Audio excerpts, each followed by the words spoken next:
Bueno, arratsaldeon, guztioi, talenik eta behin Sabino Arana Fundazioaren izenean, eskerrik asko guztioi gaur hemen egoteagatik. Esker berezia eman nahi diot gaur Estrella Morenori, gure gaurko hizlariari. Muchísimas gracias por poder contar hoy aquí con tu presencia. A lo largo de su dilatada trayectoria, en Sabino Arana Fundazioa han sido numerosas las conferencias y los encuentros que hemos organizado para tratar de avanzar e impulsar la igualdad en género. En nuestro foro de reflexión y debate hemos abordado, entre otros, el tema de la progresiva incorporación de las mujeres a la actividad política y cómo viven el ejercicio de esa actividad, el papel de la mujer en el deporte, en el cine, todos ellos ámbitos en los que hasta hace poco prácticamente solo podíamos ver nombres de hombres. Esta tarde, con Estrella Moreno, profundizaremos un poco más el papel que juega la mujer en la Iglesia Católica en Vizcaya. Y es que el empoderamiento de las mujeres en nuestras sociedades es un fenómeno que interpela también fuertemente a la Iglesia. De hecho, en muchos de sus discursos, el Papa Francisco reconoce lo mucho que aún queda por hacer para el pleno reconocimiento de la mujer en los distintos ámbitos. En este sentido, el Papa pone de manifiesto las dificultades que siguen teniendo las mujeres para acceder a los puestos más altos en el mundo laboral y al mismo tiempo destaca las ventajas asociadas a su mayor presencia y reconocimiento en las esferas de la economía, la política o de la propia sociedad en general. Recordamos aquí unas palabras suyas que decían: todavía no hemos caído en la cuenta de lo que significa la mujer en la Iglesia y nos quedamos solamente en la parte funcional. Pero el papel de la mujer en la Iglesia va mucho más allá de la funcionalidad y eso es lo que hay que seguir trabajando. Hori dela eta, aita santuak ere aitortu du eleizak ere jaso ditzakela emakumearen ahalduntze eta valorazio horren onurak, eta beraz ezinbestekoa dela aldaketak egitea. Aldaketa horietako bat izan da Vatikanoko ateak zabaltzea emakumeak izendatzeko.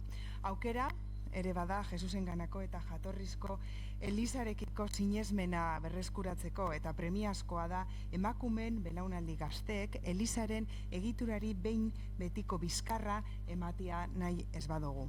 Como decía, para hablar de todo esto contamos con la presencia de Estrella Moreno. Estrella Moreno Laiz es doctora en teología con una tesis titulada Identidades líquidas y conversión cristiana, la propuesta del Evangelio a los millennials. Lleva 25 años trabajando para la diócesis de Bilbao en tareas pastorales en diferentes campos, especialmente en la formación del laicado diocesano. Asimismo, es miembro del Consejo Episcopal de la diócesis y del Consejo Diocesano de Pastoral, así como de la Asociación Laical ECO-ACG.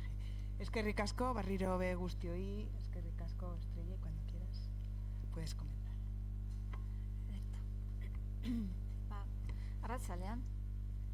Bueno, lehenengo eta behin eskerrik asko Sabino Arana Fundazioari topaketa eta elkarrizketarako gune honetan parte hartzeko aukeragatik, eta eskerrak ere hemen zaudeten guztioi erakusten duzuen interesagatik. Bueno, vamos a hacer una charla así coloquial, ¿no? Porque yo creo que es lo mejor hacer un espacio de diálogo, ¿verdad? Donde yo no hable mucho, sino que podamos hablar todos y todas las que estamos aquí y de una manera pues sencilla y ¿no? Cercana, sintiéndonos en confianza, en cercanía. Os explico primero de qué voy a hablaros. Como pone un poco en la pantalla, mi intervención tendrá 3 partes. ¿Se oye poco? ¿Sí? Vale. Lehenengoan, kristautasunaren oinarretara joko dugu Jesusen jarreraren eta lehenengo komunitateen praktikaren bidez emakumeek jatorrian zuten zeregina ezagutzeko. Ondoren, gaur egun zailtasunak, erronkak eta aukerak non dauden adieraziko dugu. Eta azkenik, Elizbarrutiko emakumeen errealitateaz hitz egingo dugu. ¿Vale? Esas 3 partes abordaremos en la charla. Empiezo por la primera. Vamos a ir a los orígenes, vamos a remitirnos a las bases del cristianismo que están en Jesús, ¿verdad? Eso lo tenemos claro.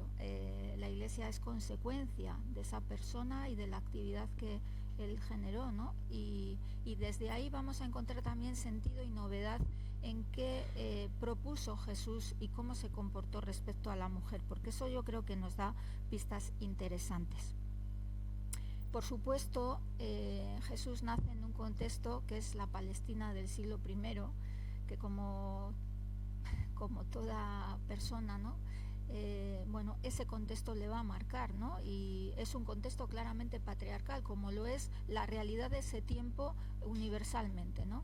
Desde ahí nos encontramos que la mujer en el tiempo de Jesús pues es alguien invisible, ¿no? Fundamentalmente que no tiene derechos reconocidos, aunque el término derechos en el siglo I todavía es mucho decir, es un concepto, ¿no?, que no se maneja en ese momento. Pero bueno, pues ¿quién es la mujer judía en ese tiempo? Pues es alguien que está perpetuamente tutelada, primero por su padre, ¿no? Es propiedad, vamos a decir, de la familia, del padre que la sostiene, y cuando se casa pues es propiedad y tutelada por el marido, ¿verdad? Tiene una única función social, que es ser madre y ocuparse de las tareas domésticas. Es considerada también a menudo fuente de impureza, lo que tiene que ver con el ciclo menstrual, ¿no? La sangre era impura, la mujer se convertía en impura, y quien la tocaba, quien se sentaba donde ella se sentaba, quien comía con sus utensilios, pues se contagiaba de esa impureza. Por supuesto, era considerada también pues por naturaleza mentirosa, con lo cual no podía participar en un juicio. Se la consideraba en general llena de defectos, ¿no?, y ocasión de tentación, de pecado, con lo cual, bueno, las mujeres también tenían un círculo de relación con los varones muy estrecho, que eran exclusivamente los de la familia, no podían relacionarse abiertamente con otros varones. Por supuesto, estaban excluidas del sacerdocio judío, y la participación en la sinagoga, en lo que sería la celebración de la fe, la educación de la fe, era muy reducida, simplemente como oyentes, pero nunca podían tomar la palabra en público o aportar, ¿no? Bien, en este contexto que sufren las mujeres, ¿no?, y que marca su identidad, pues Jesús va a tener una práctica novedosa, inesperada, y que rompe con muchos moldes de lo que se supone que tiene que ser un judío de su tiempo, ¿vale? Por eso digo que Jesús va a otorgar a la mujer una nueva condición. ¿Por qué? En él encuentran algo diferente. Primero, alguien que les mira, que les reconoce, que les sitúa en un plano de igualdad, de acceso, ¿no?, de dar la oportunidad de entrar en una relación de tú a tú. Desde el respeto, desde el reconocimiento, pero también desde la cercanía, desde la accesibilidad. Una mirada también compasiva, porque es una mirada de empatía que reconoce, ¿no?, la fragilidad de esas vidas, las dificultades que sufren, esas vidas que se les han hecho a la fuerza pequeñas, ¿no?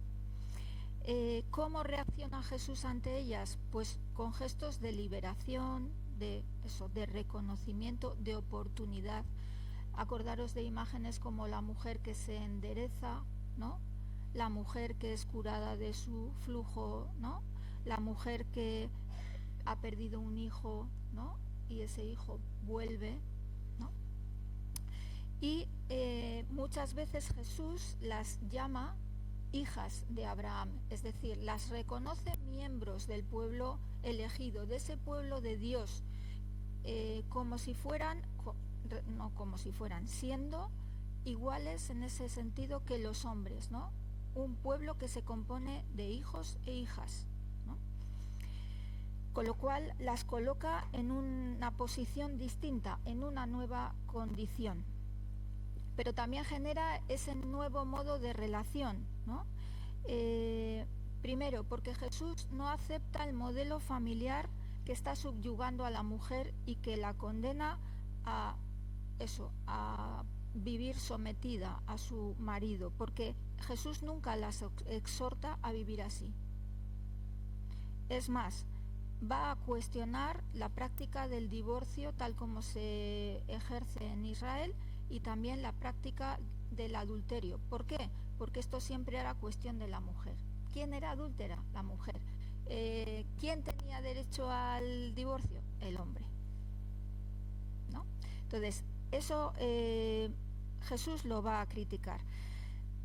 Tampoco va a asociar a las mujeres exclusivamente a las tareas dentro de la casa. Acordaros del texto de Marta y María, ¿no? Donde María está escuchándole a Jesús y Marta está haciendo las tareas de la casa, ¿no? Y Jesús le dice, no, esto de escuchar, de aprender, ¿no? Y de mirar hacia afuera, esto también es cosa de la mujer, eso también es cosa tuya, tú has elegido bien y sigue así, ¿no? Y por supuesto nunca habla despectivamente de las mujeres y no tiene miedo a que mujeres que supuestamente son prostitutas o adúlteras, ¿no? O que no respetan la expectativa asociada a la mujer, se acerquen a él y comparta con él no solo la mesa, sino también su grupo. Paso así a eso que pone ahí, seguidoras y testigos, porque Jesús no solamente se va a relacionar con mujeres, sino que las va a incorporar a su grupo estable, al grupo con el que él camina por Israel, con el que va a compartir su misión, en el que se va a apoyar también para desarrollarla. Y allí va a haber mujeres de manera estable. Los evangelios las mencionan. Las incorpora en clave de igualdad, pone de relieve su actuación. Muchas veces cuando habla de parábolas también coloca a la mujer como protagonista de esas parábolas. Jesús enseña, tienen tareas en ese grupo. Sabemos, por ejemplo, que hay mujeres que con sus bienes van a apoyar al grupo de Jesús y van a permitir el desarrollo de la misión. Y sorpresivamente también son ellas las que van a recibir el anuncio de la resurrección, el mandato de comunicarlo, de transmitirlo. Bueno, pues estas que supuestamente no dicen una verdad son las que tienen que anunciar a los demás, al resto del grupo, que Jesús vive, ¿no? Que no ha muerto, que la muerte no ha sido la última palabra, sino que Jesús vive. Bien, en síntesis, en un contexto patriarcal y excluyente, ¿no? Como el que es el de Jesús, él rehabilita a la mujer colocándola como hija de Dios en un plano de igualdad y rompe con los convencionalismos sociales que la mantienen en un papel de invisibilidad y cosificación. Aquí encontramos una novedad muy grande. Esto, ¿cómo se recibe en los primeros grupos cristianos, en esa primera iglesia que van a hacer a partir de la experiencia de Jesús? Pues efectivamente las mujeres no solamente formaron parte de ese primer grupo de Jesús, sino también desde el principio de los grupos cristianos que van a nacer a partir de esa experiencia. Estos primeros grupos destacan por su heterogeneidad. Aquí hay gente de todo tipo, de diferente condición económica, de diferentes orígenes, diferentes culturas, pero también hay hombres y mujeres desde el principio. Y estas mujeres además son tanto de cultura judía, algunas, como de cultura romana o grecolatina. No penséis que la sociedad romana era menos machista o menos excluyente con las mujeres que lo era la judía. Ancheco parecido. No había grandes diferencias. Quizás, bueno, no sé dónde estaría el más. Bueno, aquí os pongo algunas de las mujeres, habría más nombres que poner, que aparecen en los escritos del Nuevo Testamento, ¿no? nombradas con su propio nombre y que participan en esas comunidades cristianas y que tienen papeles relevantes. Algunas aparecen como cabezas de comunidades cristianas, muchas volcadas en la misión, en comunicar esa experiencia de Jesús, en anunciar el reino de Dios. Alguna, como es Febe, se le llama diaconisa, ¿no?, que está ejerciendo el servicio de diácono, ¿no? Y muchas, eso, cuando se las nombra como colaboradoras en Cristo, etcétera, están queriendo decir que son personas muy involucradas en la misión cristiana, es decir, en comunicar la experiencia de Jesús, ¿vale?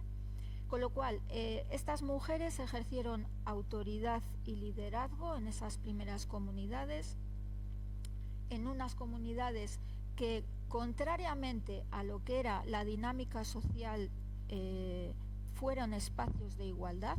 Esto fue una de las cosas que animó a muchas mujeres a participar en ellas, porque encontraron allí un espacio de crecimiento, una novedad radical respecto a lo que estaban viviendo hasta ahora, con lo cual se incorporaron rápidamente y, como os decía, posibilitaron la misión y la extensión del cristianismo.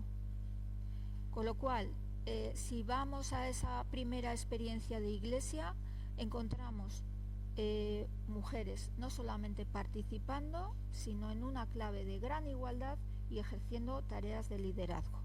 ¿De acuerdo? Bien, ¿cuánto duró esto? Pues desgraciadamente no mucho, no mucho. Aquí tendríamos que hablar de diferentes razones, pero fundamentalmente el contexto social pudo con esta novedad que significó la propuesta cristiana. La fuerza del patriarcado, del machismo, de esta otra manera de relacionarse en una clave de desigualdad, era tan potente que la comunidad cristiana no resistió el envite, aunque las mujeres, ¿no?, se resistieron y quisieron mantener, ¿no?, esa práctica. No se resistió, y menos cuando ya la comunidad cristiana pasa de ser un espacio pues más o menos pequeño, ¿no?, o bastante pequeño, a ser la religión del imperio, ¿no? Ahí se da también un cambio en muchas cosas. Habría que hablar de otros elementos, de cómo fueron evolucionando también los ministerios dentro de la iglesia, etcétera. Pero el resultado fue que esta novedad no resistió.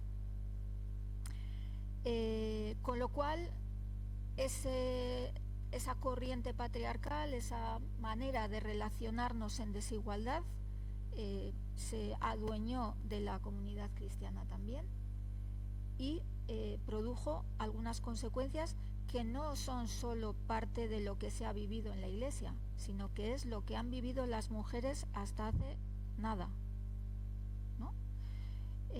Tiene que ver con invisibilización, ¿no? La mujer desaparece aparentemente del tejido eclesial, está pero nadie la ve.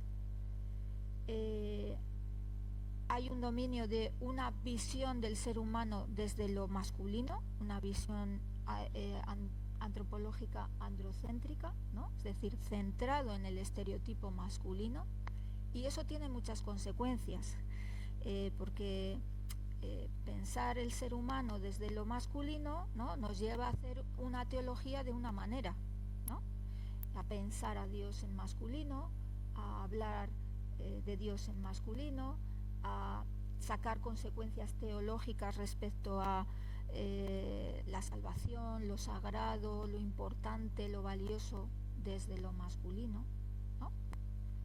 Y tiene otra proyección, otra consecuencia, que es lo que llamamos el clericalismo, ¿no? Bueno, pues el clero se reviste de poder, se separa del pueblo, marca diferencia, no solamente con las mujeres, sino, ¿no?, con lo que no es el orden, y se va asociando al poder más que al servicio. A eso llamamos clericalismo en la iglesia, ¿vale? Bien, esto es lo que se ha vivido en la iglesia, pero también se ha vivido en la sociedad, ¿no? el contexto patriarcal es lo que hemos tenido, es lo que hemos vivido, o sea, han vivido muchísimas mujeres hasta hace casi nada, y en este país pues también, ¿no? ¿Qué nos ha pasado en el último tiempo? Pues que en los últimos 150 años, fruto de, ¿no?, de la lucha de las mujeres, ¿no?, se han ido dando pasos, y en las últimas décadas muy rápidamente, ¿no? A partir de los años 60, sobre todo es cuando empieza a haber un cambio muy importante social respecto a cómo entender quién es la mujer, su papel, ¿no?, y su identidad. Y todo esto no por casualidad, sino porque hay muchas mujeres empeñadas en eso, ¿no?, y favoreciendo ese cambio. ¿Qué nos ocurre en la Iglesia? Pues que eso, en la Iglesia, aunque en los años 60, que es cuando se celebra el Concilio Vaticano II, hay algunos textos que son en ese momento muy actuales y muy en sintonía. Por ejemplo, os voy a leer uno de la Gaudium et Spes, que es una de las constituciones, o sea, de los textos más relevantes del concilio. Dice: toda forma de discriminación en los derechos fundamentales de la persona, ya sea social o cultural, por motivos de sexo, raza, color, condición social, lengua o religión, debe ser vencida y eliminada por ser contraria al plan divino.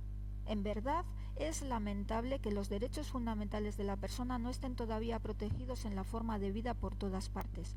Es lo que sucede cuando se niega a la mujer el derecho de escoger libremente esposo o de abrazar el estado de vida que prefiera, o se le impide tener acceso a una educación y a una cultura iguales a las que se conceden al hombre. Esto lo dice en los años 60 la Iglesia, ¿no? Esto, aquí estábamos en un contexto franquista. En los años 60, ¿cómo vivían las mujeres aquí? ¿Podían abrir una cuenta en el banco ellas solas? ¿Podían trabajar sin permiso de su marido? ¿Podían decidir con quién se casaban? Pues depende, ¿no? Es decir, ¿qué nos ocurre desde los años 60 hacia adelante? Que las sociedades dan pasos muy rápidos y además cambian la legislación y van generando una conciencia, ¿no?, rápidamente en el contexto social, en el tejido ciudadano, que en la Iglesia no se da, o por lo menos se da a un ritmo tan lento, ¿no?, que vamos generando una distancia muy grande y muy significativa entre lo que es la sociedad y lo que es la Iglesia, por lo menos en el nivel más visible, más público, porque luego yo os voy a presentar también el nivel a veces más invisible y pedestre, que no está tan mal a mi entender, ¿no? Bueno, esto es lo que yo creo que nos ha pasado en la Iglesia, ¿no? Que la sociedad ha evolucionado mucho y rápido en esta cuestión, y la Iglesia vamos a un ritmo muy lento. Sin embargo, con todo, hoy el cristianismo sigue siendo una experiencia liberadora positiva para las mujeres. ¿Y por qué digo esto?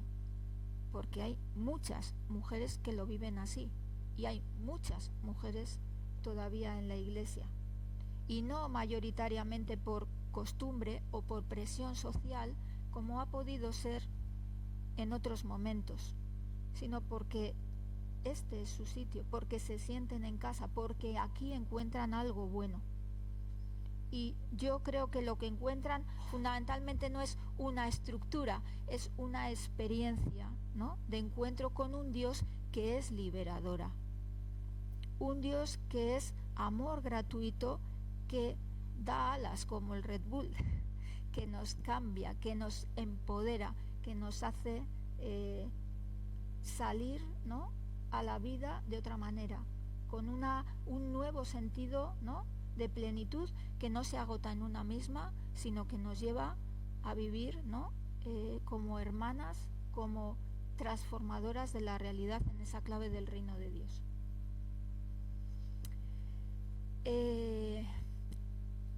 Es esa experiencia positiva de Dios, esa experiencia positiva del cristianismo, no está reñido con una conciencia feminista. Más bien se alimenta la una a la otra, o por lo menos yo creo que eso es así. La religión, en su última verdad, tiene que ser un espacio de plenitud y de liberación para las personas, para hombres y mujeres. Y si no es eso, no es una religión verdadera. Con lo cual, en ese sentido, es compatible con el feminismo y con el empoderamiento de las mujeres. De otra forma, podríamos decir que se convierte también en un elemento auditor o de contraste para valorar la realización histórica de esta verdad profunda de lo religioso. Es decir, si las mujeres no encontramos salvación en la propuesta cristiana, como la Iglesia la propone, igual es que no lo estamos haciendo bien la Iglesia, ¿no? ¿Se entiende lo que quiero decir? Bien. Bueno, también el feminismo creo que repercute positivamente en la Iglesia. ¿Por qué? Porque va generando conciencia en las mujeres cristianas también. Y eso es lo que ha ido también, lo que está forzando, lo que está animando, lo que está empujando a que haya cambios reales en la manera de organizarnos, de funcionar, etcétera. Bien, avanzo porque si no ya me estoy enrollando mucho. Retos que tenemos dentro de la Iglesia con esta cuestión de la mujer. Pues tenemos como dos tipos de retos. Uno que podrían ser en torno a la identidad y la condición de la mujer y otros que tienen que ver con la participación de la mujer. Sobre la identidad y la condición, bueno, pues hay dificultades en la Iglesia para escapar de una imagen de la mujer ligada al matrimonio y la maternidad. Todavía estamos a veces muy encasillados en esas imágenes respecto a lo que la mujer es o puede aportar o podemos esperar de ella. También predomina un rol de complementariedad y de ayuda, como si la autorrealización tuviera algo que ver o tendría que apoyarse, ¿no?, en función de una figura masculina. Habría que avanzar en eso. Esa antropología androcéntrica que os decía antes, ¿no?, la referencia de lo masculino como estereotipo, ¿no?, de referencia, pues también tiñe las categorías fundamentales de la fe, y eso habría que despojarlo de ese tinte, ¿no? La encarnación, el propio Dios, la creación y todas las consecuencias eclesiológicas que eso tiene también, especialmente en el tema de la ministerialidad, y por supuesto apoyado en un lenguaje masculino.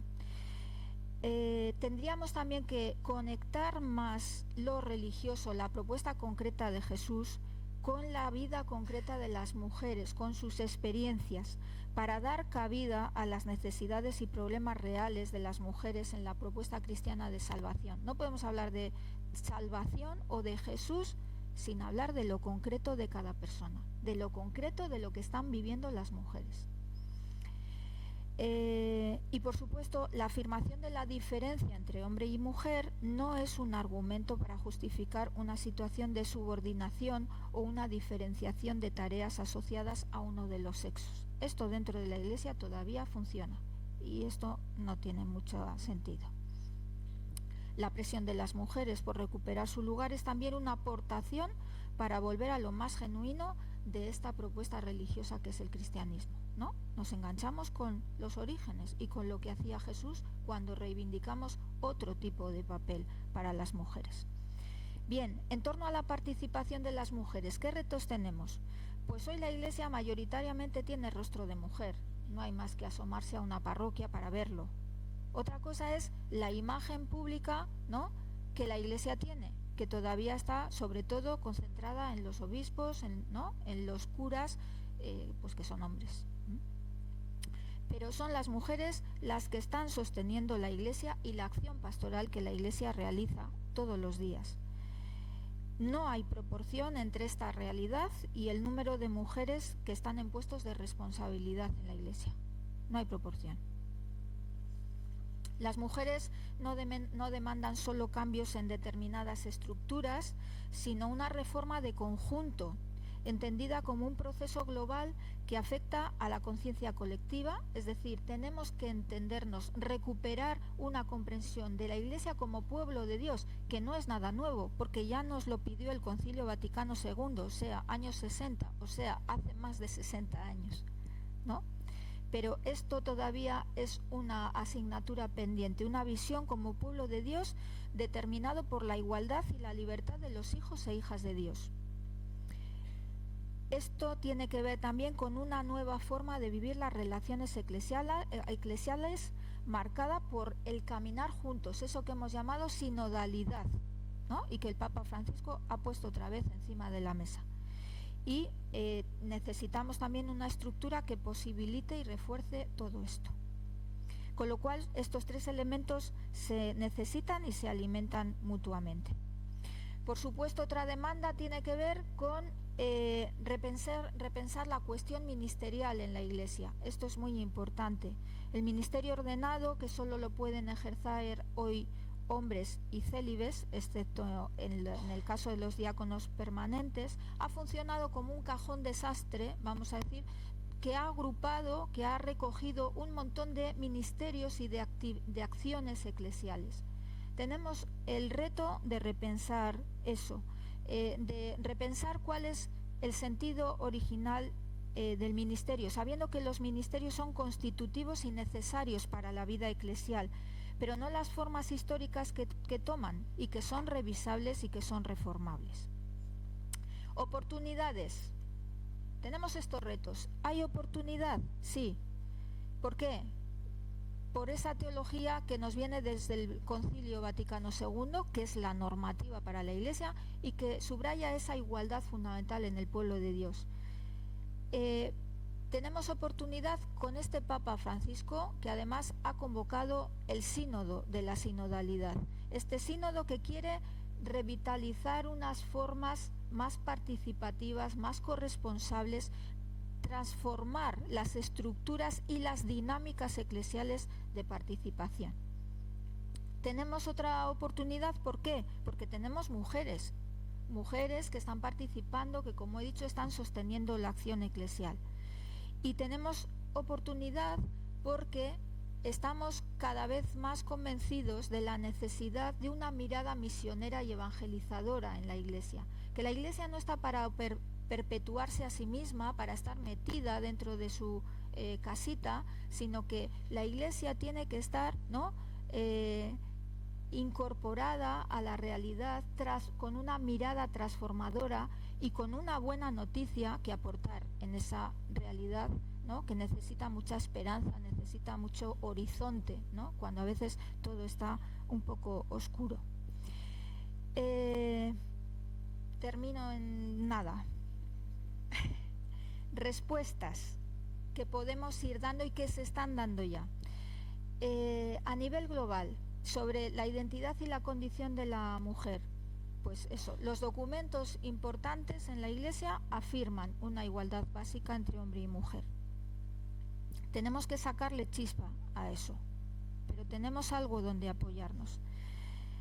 La Iglesia, no solamente mujeres, sino hombres y responsables dentro de la Iglesia están denunciando el machismo, la violencia contra las mujeres, están reconociendo los abusos, ¿no?, que se han dado también contra las mujeres dentro de la Iglesia, y están denunciando también el clericalismo. Y aquí, por ejemplo, está el Papa denunciando estas cosas, ¿no?, denunciando el clericalismo como uno de los grandes males de la Iglesia, así lo ha dicho en su primera comunicación pública, ¿no?, que fue la Evangelii Gaudium.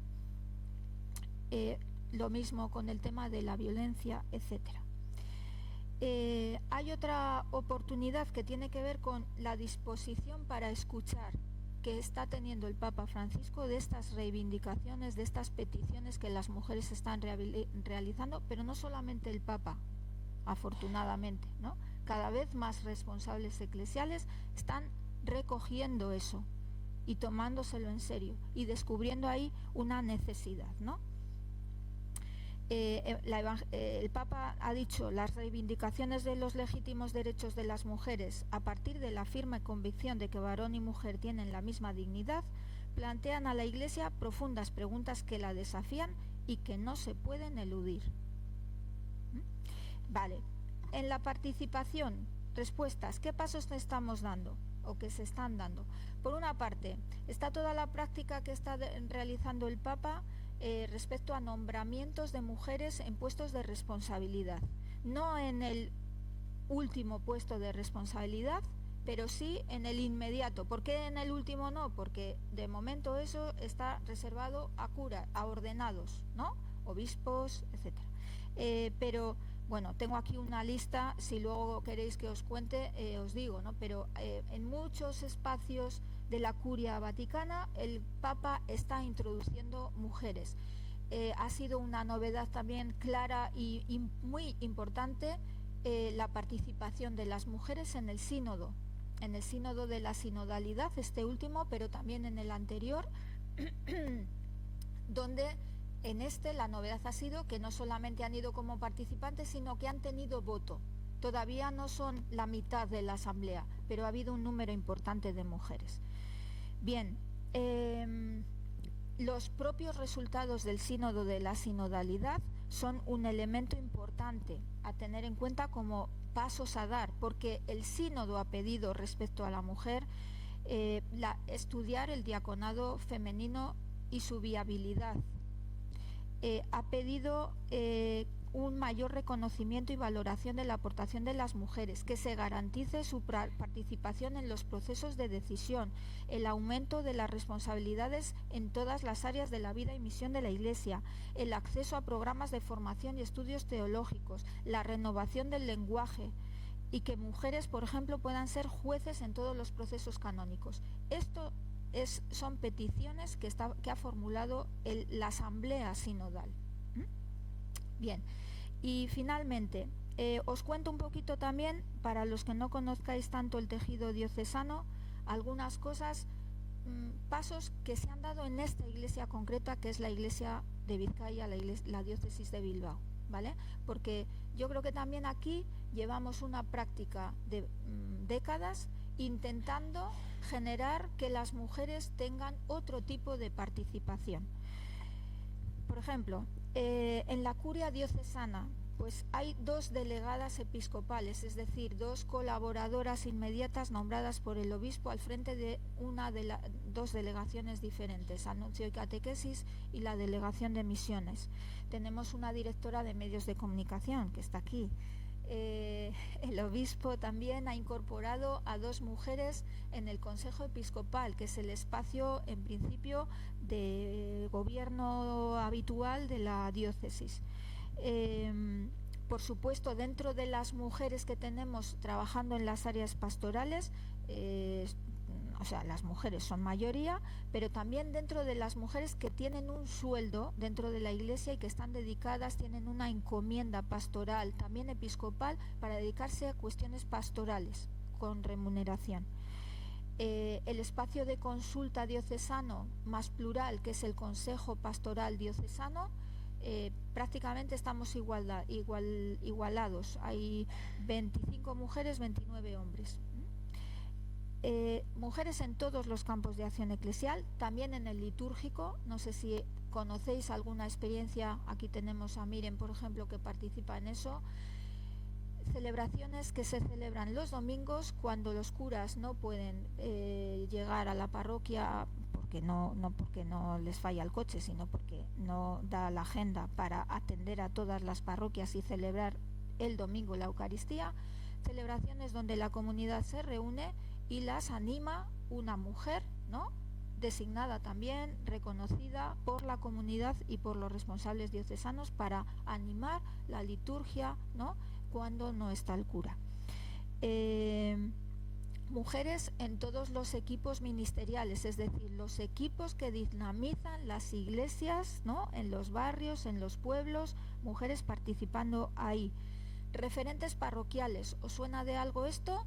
Son personas que se ocupan de las parroquias, se ocupan de la atención global de la parroquia, porque el cura no puede estar todos los días en la parroquia, pero hay una laica, un laico que atiende al conjunto de la comunidad.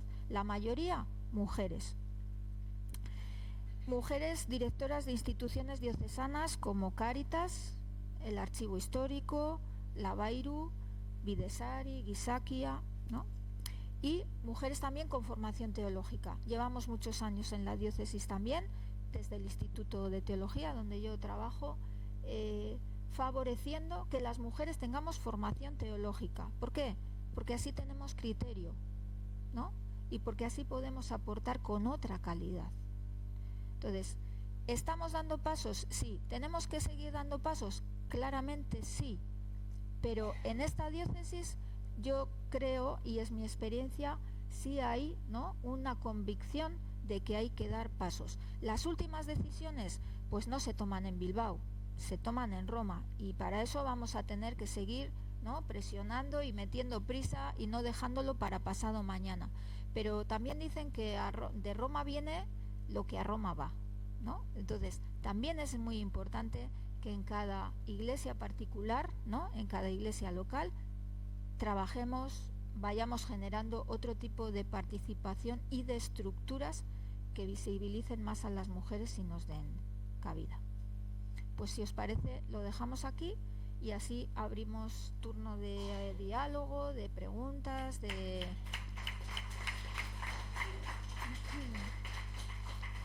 Qué ricasco, Estrella. Ahora tenéis tarjetas en vuestros asientos para quien quiera hacer la pregunta por escrito, o también para quien quiera hacerla de viva voz. Tenemos micrófono. Tenemos la primera pregunta que dice: ¿hay peligro de marcha atrás de que las reformas del Papa Francisco se congelen una vez que ya no esté él? Pues buena pregunta.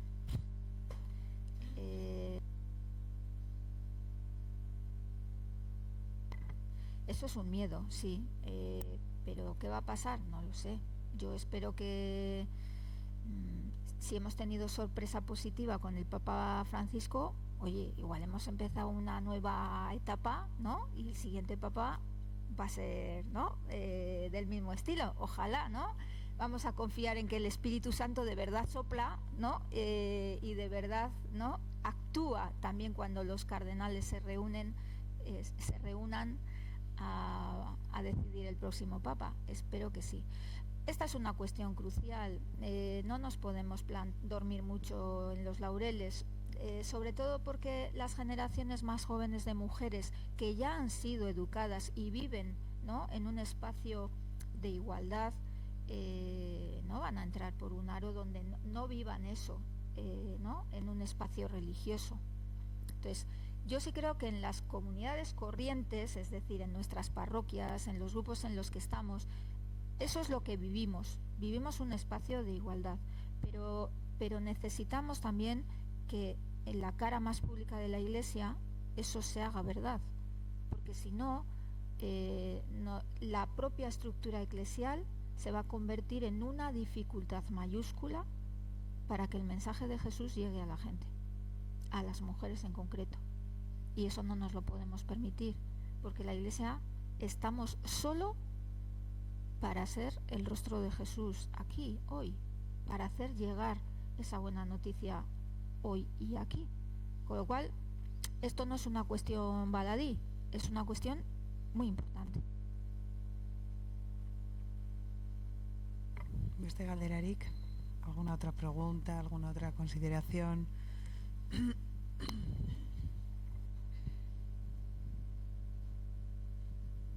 Hola, Arratsaldeon, gracias por tu exposición, Estrella. Comentarte que está dando un paso adelante la Iglesia, sobre todo en Vizcaya, que creo que tenemos un buen representante del Vaticano, y espero que aquí no pare esto hacia adelante. Una pregunta concreta sería, cuando has hablado de que hay gente que forma parte de los equipos de la parroquia y tal, ¿Esos sueldos salen de la Iglesia o son estatales? ¿Cómo? Gracias. Mira, en la diócesis hay unas, hay gente que tiene tareas, vamos a decir, administrativas o no, este tipo de tareas que también existen, por supuesto, pero hay otro grupo de personas que tienen tareas pastorales, ¿no? Que se dedican a la animación, imagínate, de un territorio, ¿no? Y que apoyan, lo que es el conjunto de la acción pastoral en un territorio. Esas a veces tienen un sueldo. ¿De dónde salen esos sueldos? De la Iglesia. Es decir, de las aportaciones que hacemos las comunidades cristianas para el sostenimiento global de la parroquia. Lo mismo que los curas, ¿no? Tienen un sueldo y eso sale fundamentalmente de la comunidad cristiana. También el sueldo de los laicos y laicas que están trabajando sale de ahí. Es verdad que la Iglesia recibe, ¿no?, a través de nuestros impuestos. Ahora estamos en la campaña de la renta, ¿no? Tenemos la oportunidad de marcar la X. ¿Eso qué significa? Que hay una parte, ¿no?, de lo que nosotros aportamos a las arcas generales que revierte en la Iglesia.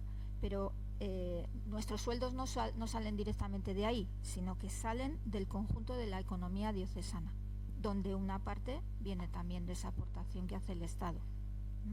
Pero no, quiero decir, los sueldos no están subvencionados directamente, no. Entran, vamos a decir, esa subvención entra al conjunto y luego, bueno, se utiliza para el conjunto de las necesidades que pueda haber. Bueno, esta igual va un poco ficti con Joseba. A ver, en esto hemos hablado de que la Iglesia es un espacio de liberación, que nos sentimos, que nos tenemos que sentir realizados ahí, que tenemos que también compartir nuestro amor con nuestros iguales, con nuestro prójimo, que es un poco la esencia del cristianismo. En estos momentos yo creo que hay como una noticia que nos ha, vamos a decir, repercutido un poco, que es la de las hermanas clarisas de Orduña, las cuales conocemos, y aquí pues y que parte está en la comunidad de Belorado, porque también tenemos aquí personas que pertenecen a Belorado.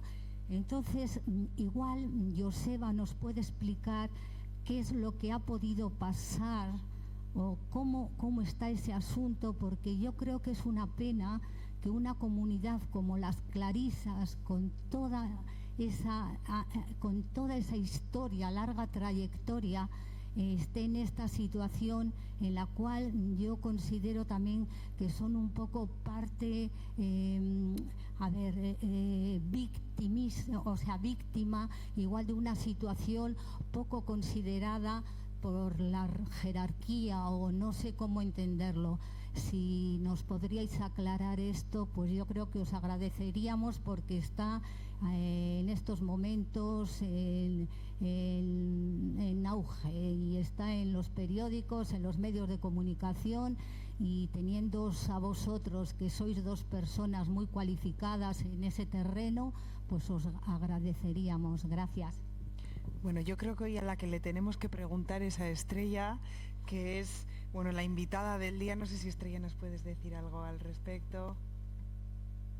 Yo solo sé lo que ha salido en los medios, no tengo más información, entonces no puedo aportar más de lo que ha salido en los periódicos, la verdad. Solo puedo decir que tranquilos, que el próximo Papa no va a ser el obispo Rojas. Esto lo tenemos seguro, ¿eh? Y me gustaría que conocierais al obispo Rojas, no solamente lo que está apareciendo, sino todo lo que piensa, todo lo que dice, todo lo que defiende. En fin, lo que pasa es que, claro, ha enganchado justamente en esta historia, pues básicamente con un argumento que es al que los medios de comunicación son sensibles y la gente también, ¿no? Los obispos que utilizan y tal. Yo os digo de verdad, es inexplicable lo que ha pasado ahí desde el punto de vista de cómo se ha comportado Mario Iceta, por ejemplo, que no se ha comportado nunca mal con él. Al contrario, les ayudó a venir, les acompañó en todo lo que pudo. Nunca ha habido ningún problema. Hasta el día anterior, los curas iban allí a celebrar, las monjas estaban encantadas con los curas que celebraban. Es incomprensible lo que hay aquí.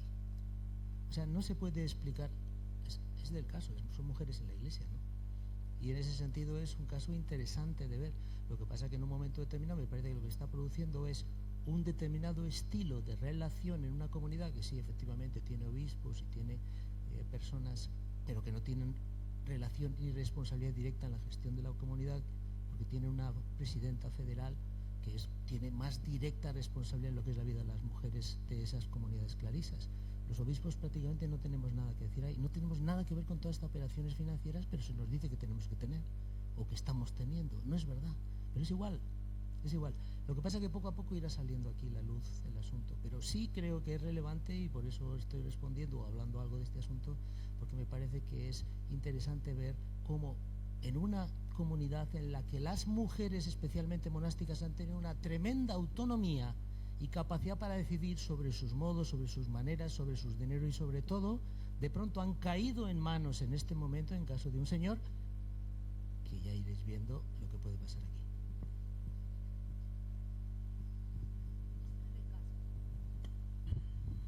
Beste galderarik?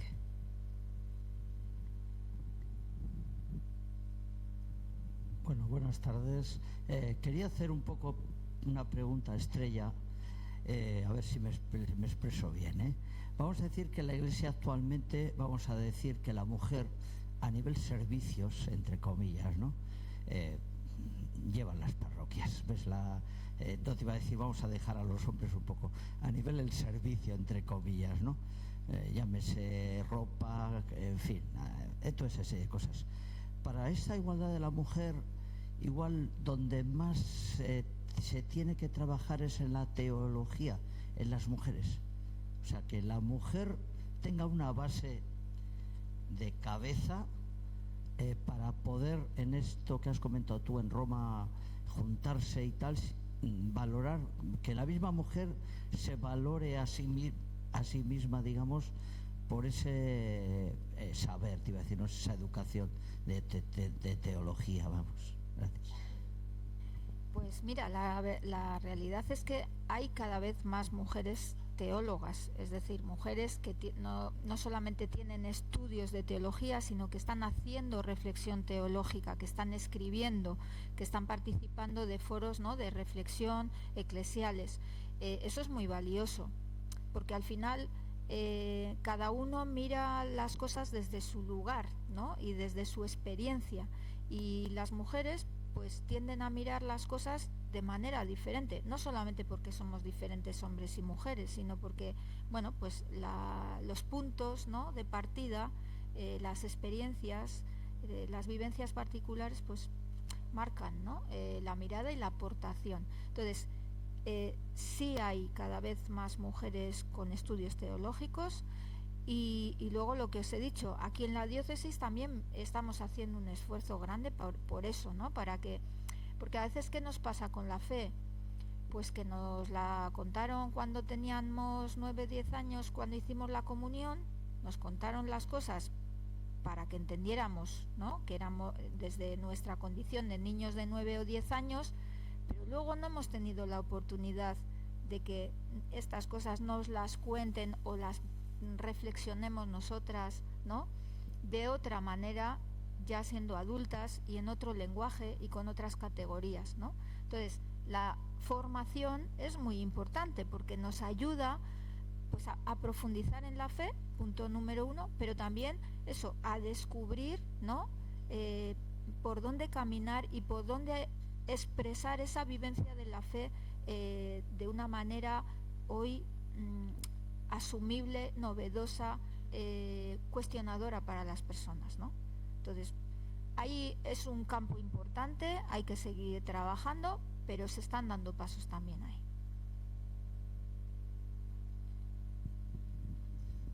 Buenas tardes, esta es una pregunta para Estrella. La posible derechización en las elecciones europeas ahora. derechización de las Estados o de la Comunidad Económica Europea, ¿qué influencia puede tener en la curia vaticana, en los obispos, en el Papa y todo eso, y qué repercusión puede haber ahí con este avance que vamos teniendo con las mujeres y todo eso? Porque claro, la derecha si va para atrás, pues no sé si arrastraría también a la curia de la Iglesia o al Vaticano, o andaría por libres. Esto es una pregunta no tanto para la Iglesia, sino para la sociedad. ¿Qué nos está pasando en las sociedades europeas, ¿no? Para que la derecha más radical, ¿no?, que supone eso, retrocesos en el mundo de los derechos, no solamente para las mujeres, sino en el mundo de la solidaridad en general, esté tomando fuerza? ¿Qué nos está pasando aquí? ¿No?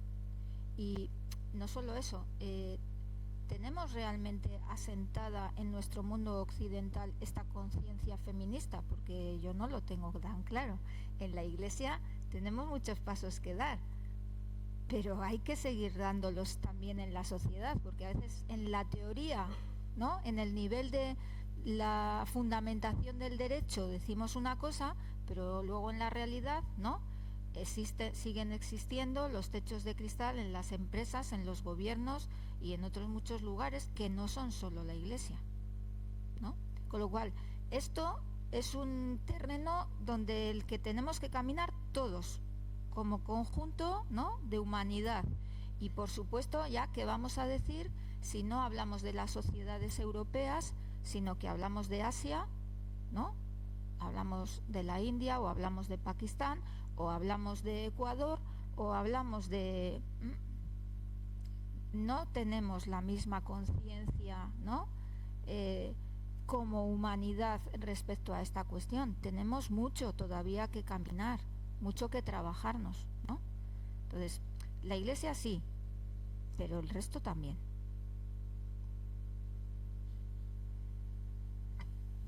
Besterik?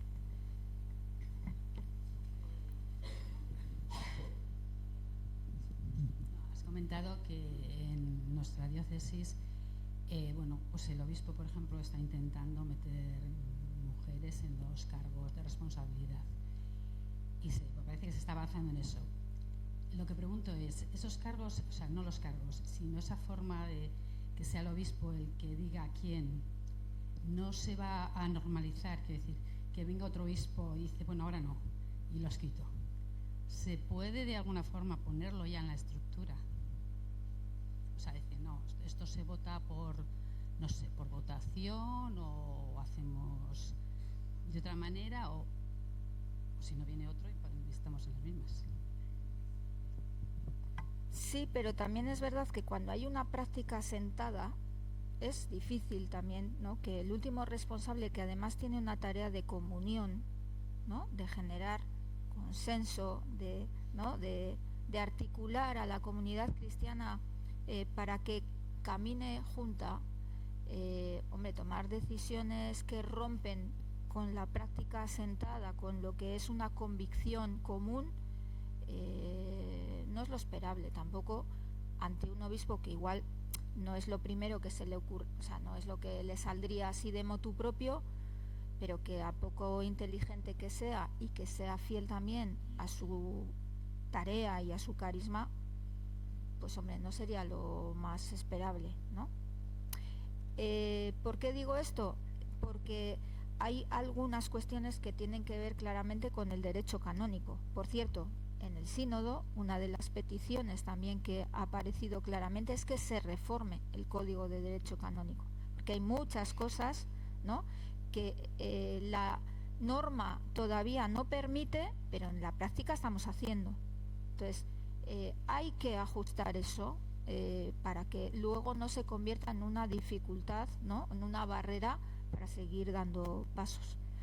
Pero claro, el derecho canónico, lo que decimos, no se reforma en Bilbao.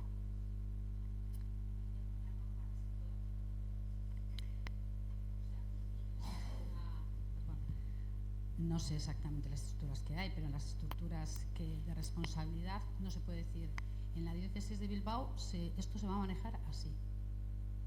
Eso no se puede hacer, o sea, tiene que venir de fuera. De todas formas, esto no viene solo de Joseba, que está aquí, quiero decir, don Mario, que ha sido el anterior obispo, o don Ricardo, que fue el anterior, también nombró mujeres, ¿no?, en algunos espacios y con responsabilidades. O sea, no estamos, la novedad no viene de hace, ¿cuántos años llevas? 3 años, 3 años. No viene de 3 años, viene de una práctica, y viene, fijaros, ¿dónde se marcaba también este asunto con insistencia en la diócesis? En aquello que llamamos la asamblea diocesana. ¿Alguno de vosotros participasteis en esa experiencia? En los años 80, ¿no?, 80 y tantos, se pone en marcha un proceso como de lectura y aterrizaje de la propuesta del Concilio Vaticano II en la diócesis, y se genera un movimiento que dura 3 años de reflexión y de propuesta respecto a cómo tiene que ser la Iglesia hoy aquí en Vizcaya. Y mucho de lo que somos hoy en Vizcaya es fruto de aquellas decisiones, de aquella reflexión donde participaron 15.000 personas en esa reflexión. O sea, no fue cosa de unos poquitos que que fueron convencimientos, ¿no?, compartidos respecto a algunas cuestiones muy importantes y que han marcado el ritmo de la diócesis y el estilo de la diócesis. Y esta fue una de ellas, que las mujeres tenían que tener una participación. Y no solo eso, esto no lo he mencionado, me he despistado. El tema de las mujeres abarca al conjunto del laicado, no solamente mujeres en sí mismas, sino a todos los que en la Iglesia no somos curas o no somos religiosos o religiosas, sino también hombres y mujeres que formamos parte del grueso del pueblo de Dios, ¿no?, y que tenemos que tener otro tipo de participación. No somos clientes en la Iglesia, somos miembros, participantes, corresponsables en la Iglesia. Y esa es una conciencia que tenemos también, ¿no?, que generar, que propiciar, que adueñarnos de eso, ¿no? Porque a veces nos hemos sentido como eso, voy, pero yo no soy. No, tú eres, ¿no? Todos somos miembros de la Iglesia con los mismos derechos, con las mismas responsabilidades.